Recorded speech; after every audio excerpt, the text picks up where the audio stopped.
অসম নাৰী শক্তি সন্থা চৰাইদেউ জিলা তথা স্থানীয় ৰাইজৰ সহযোগত আজি ৰাংগলী মাজবাম খেলপথাৰত আটকধুনীয়াকৈ আন্তৰ্জাতিক নাৰী দিৱস উদযাপন কৰা হৈছে। আৰু আজি মই সদৌ অসম নাৰী শক্তি সন্থা উপ কেন্দ্ৰীয় সমিতি হৈ উপস্থিত হৈছোঁ আৰু তেখেতসকলে কাৰ্যসূচী ৰাখিছিলে পতাকা উত্তোলন তথা স্মৃতি তৰ্পণ আৰু বিভিন্ন নাৰী মহিলাসকলক লৈ খেল ধেমালি।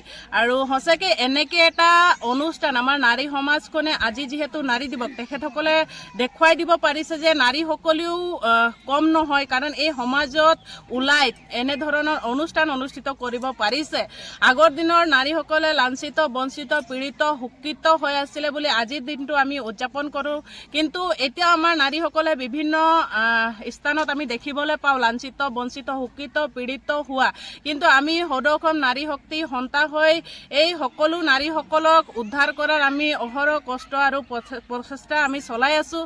আৰু সকলো অসমত বসবাস কৰা নাৰীসকলক যাতে এই নাৰী দিৱসত ওলাই আহি নিজৰ শক্তি তথা নিজৰ সাহস প্ৰদৰ্শন কৰিব লাগে। আৰু সদৌকত মই আন্তৰ্জাতিক নাৰী দিৱসৰ আন্তৰিক শুভেচ্ছা আৰু অভিনন্দন জ্ঞাপন কৰিছোঁ। আৰু চৰাইদেউ জিলাৰ তথা মাজবামৰ যিমান আমাৰ নাৰী শক্তিত জড়িত থকা সকলো নাৰীসকলক অন্তৰ্দিহি ধন্যবাদ জ্ঞাপন কৰিছোঁ। জয় আই অসম, নমস্কাৰ।